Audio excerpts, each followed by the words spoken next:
Огромный массив данных, накопленный человечеством за время изучения околосмертных переживаний или ОСП при клинической смерти, в случае критической опасности и близости неминуемой гибели, говорит о том, что когда сердце перестает биться, а мозг снабжаться кровью по естественным причинам, исключая случаи самоубийств и другие трагические ошибки на жизненном пути, душа человека, как правило, выходит из тела, ощущает невероятное удовольствие, доселе никогда не испытываемый уровень комфорта и любви, просматривает многомерный фильм о своей жизни, встречает существ света и своих отшедших ранее родных и близких, попадает в прекрасные духовные сферы, в которых затем продолжает жизнь в случае окончательной гибели физического тела.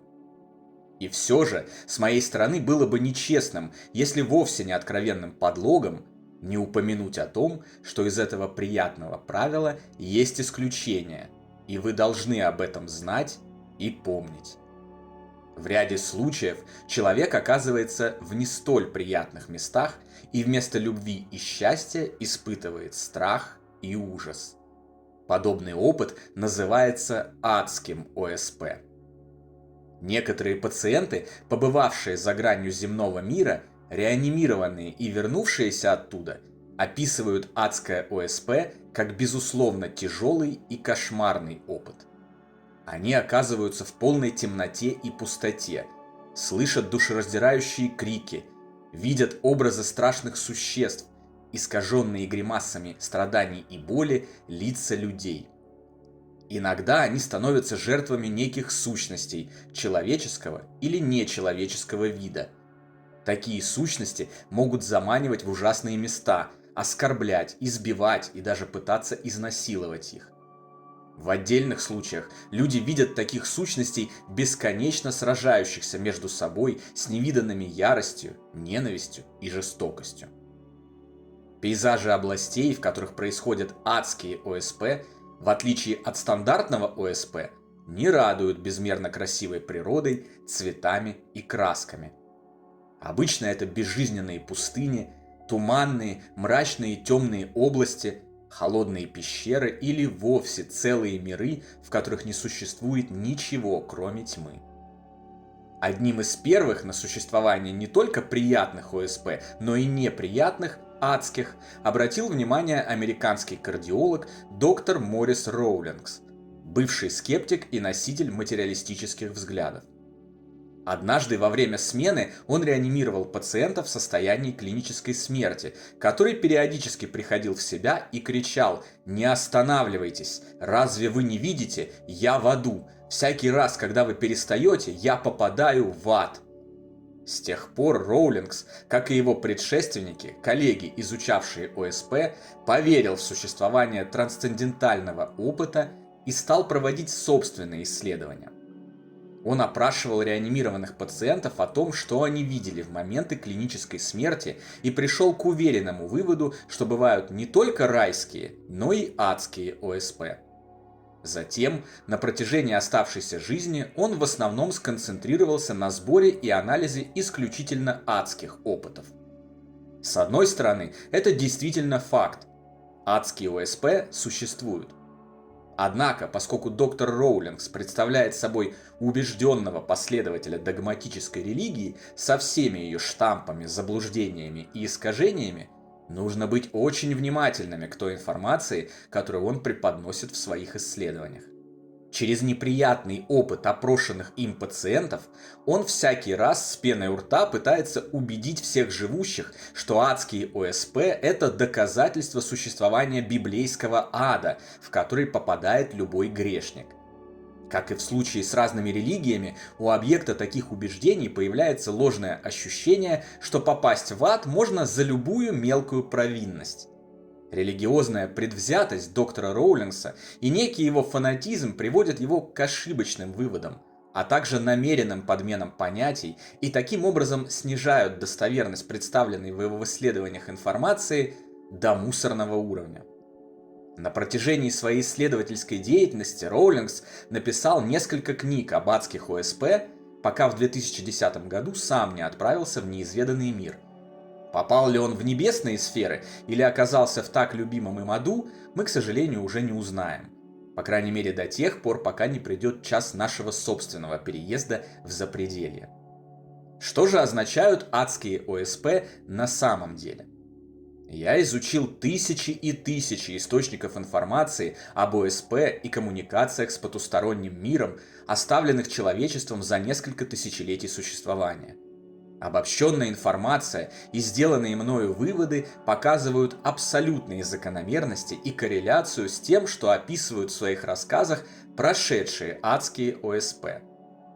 Ранее в видео «Как устроен загробный мир. Низшие сферы» я вам уже рассказывал о существовании близких к Земле мрачных духовных сфер, в которые после биологической смерти попадают низкоразвитые сущности, жестокие преступники, опустившие и деградировавшие за период земной жизни люди, некоторые самоубийцы, люди, убежденно отрицающие факт продолжения жизни после смерти тела, а также те, кто не осознает самого факта своей кончины.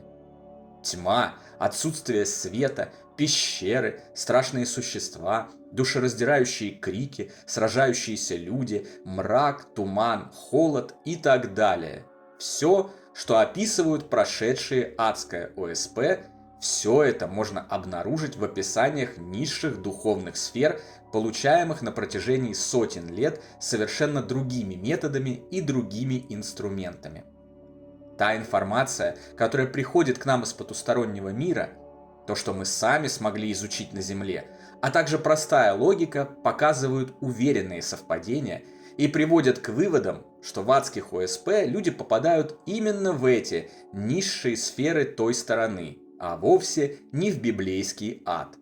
Даже доктор Эбен Александр, написавший великолепную книгу о своем длительном ОСП «Доказательства рая», в начале этого ОСП обнаружил себя в стране земляного червяка, как он это назвал.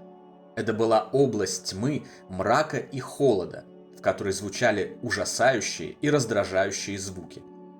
Осознав свое печальное положение и воззвав к помощи высших сил, позже он сумел выбраться из нее и оказаться в прекрасных духовных сферах. Встретил свою ранее усопшую сестру, о существовании которой он не знал. На крыле бабочки путешествовал по величественным местам потустороннего мира.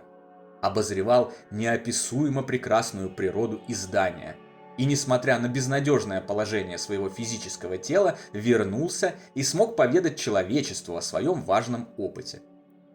Никакого ада с раскаленными озерами лавы и чертями, жарящими грешников на сковородках, нет. И это хорошая новость. Теперь перейдем к другим хорошим новостям, чтобы вы немного успокоились и перестали переживать. Статистика показывает, что адские ОСП случаются всего в менее чем 1% массива всех околосмертных переживаний, что в свою очередь снова коррелирует с ранее озвученной информацией о том, что абсолютное большинство обычных среднестатистических людей после физической смерти попадает в приятные небесные сферы, а чтобы заслужить путевку в низшие сферы, нужно очень постараться.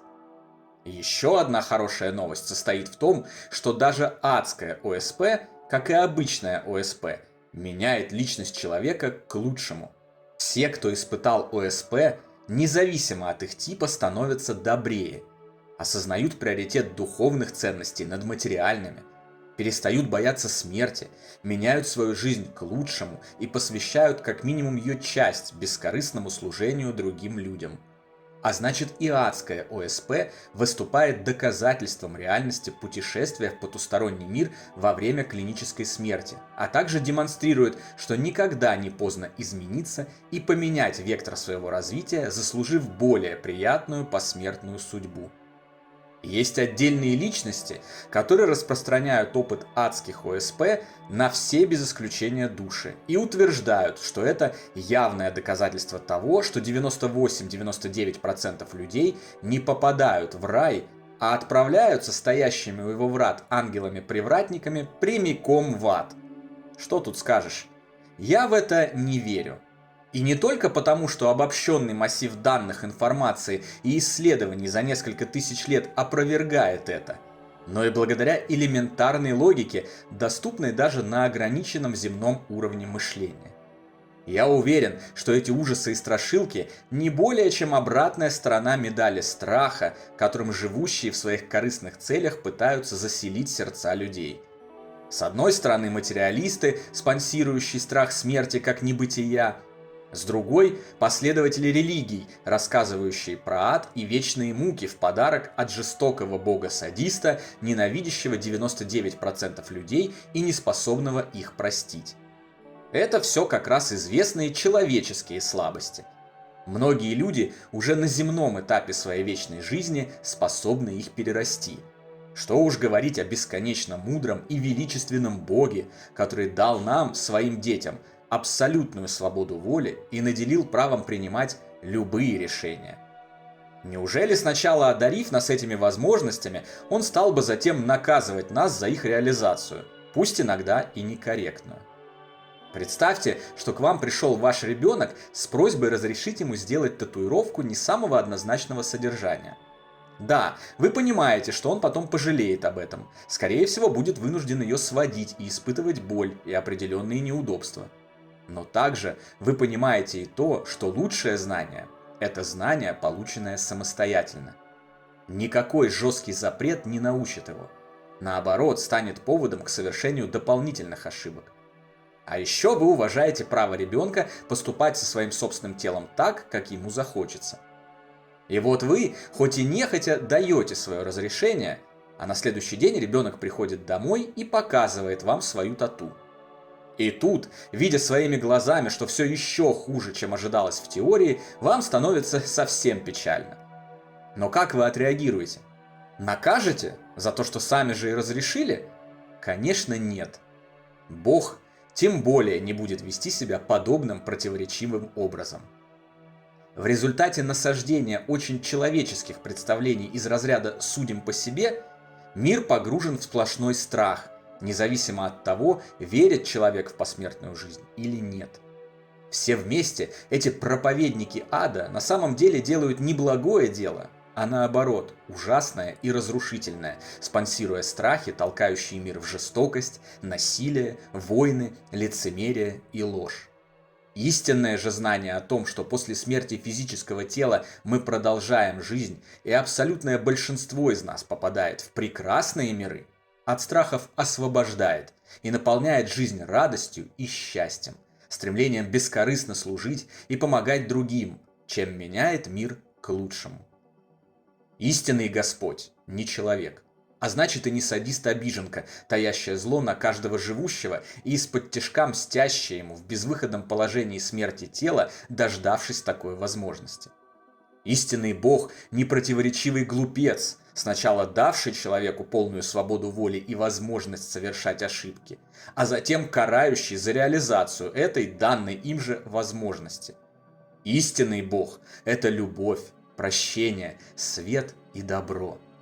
Поэтому проповедники страшных наказаний и вечности в раскаленном аду могут успокоиться. Наш истинный Отец возьмет в рай всех своих детей. Никакого ада не существует, кроме того, что человек сам создает для себя своими делами, мыслями, своим сознанием и внутренним миром во время жизни на земле. Наш бесконечно любящий нас Бог никого не наказывает. Наоборот, Он заранее прощает всех и дает полную свободу воли всем своим детям. Свободу делать любой выбор, даже если этот выбор плохой. Разумеется, в силу действующих естественных законов ответственность за этот выбор приходится нести, по-другому и быть не может.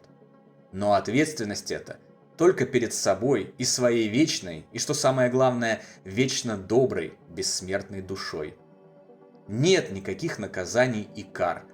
Человек наказывает себя сам, совершая ошибки и отказываясь от работы над ними, наполняя себя самыми худшими и отвратительными ценностями, качествами и мыслями и определяя для себя таким образом свое загробное бытие.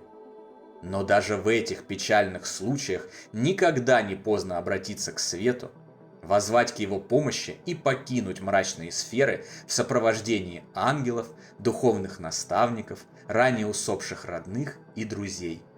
И единственное существующее условие для того, чтобы после смерти не оказаться в аду, лишь собственное устремление к любви, добру, свету, духовному росту и полный отказ от тьмы, зла, жестокости и эгоизма.